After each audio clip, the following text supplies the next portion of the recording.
Coming sir. आइए आइए sir, आइए आइए आइए, आपका स्वागत है सिकंदरा थाना में। आइए।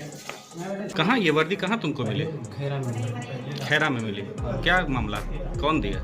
मनोज सिंह नाम। हेलो, मैं आईपीएस मिथिलेश बोल रहा हूँ। यह आवाज़ सुनकर अच्छों के रोंगटे खड़े हो सकते हैं। आईपीएस का नाम सुनते ही सिकंदरा पुलिस भी झट से हरकत में आ गई। नहीं आने का सवाल ही नहीं था। कोई आईपीएस बाजार में खड़ा हो और पुलिस थाने में आराम फरमाए, यह भला कैसे हो सकता था। सूचना मिलते ही थानेदार साहब फूल माला लेकर स्वागत में खड़े हो गए। आईपीएस की बचकानी हरकतों से संदेह तो सभी को था, लेकिन आखिर कौन बोले। सभी डरे सहमे से हाथ जोड़ इंतजार में खड़े थे। सभी सावधान की मुद्रा में सैल्यूट करने को तैयार थे।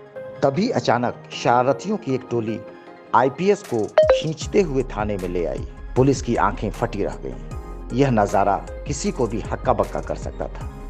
फिर तो उसने अपने फर्जी आईपीएस होने की एक लंबी कहानी रच डाली। फिर बिहार में 2 लाख रुपए में आईपीएस बनने की कहानी चली, पर यहाँ तक कि सभी बातें आधी अधूरी हैं। पुलिस तो इस कहानी में झटके पर झटके खा रही थी। असल कहानी तो कुछ और ही थी। फर्जी आईपीएस मिथिलेश को सोशल मीडिया का हीरो बनना था। उसे भी रील बनाने का चस्का था, पर चर्चित होना है तभी यह मकसद पूरा होता। चर्चित होने के लिए उसने एक नई कहानी रच डाली। पहले तो पुलिस भी 2 बार उसके झांसे में आ चुकी थी।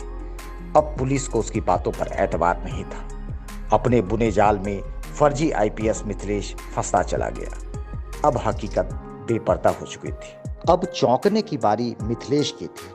अब उसे अपने हाथों में हथकड़ियां नजर आने लगी थी। जल्द ही सोशल मीडिया के हीरो फर्जी आईपीएस मिथिलेश की गिरफ्तारी का सभी को इंतजार है। एक आईपीएस की वर्दी सिलाना कितना महंगा पड़ सकता है, इसका एहसास अब मिथिलेश जैसे रील प्रेमी युवाओं को जल्द होने वाला है।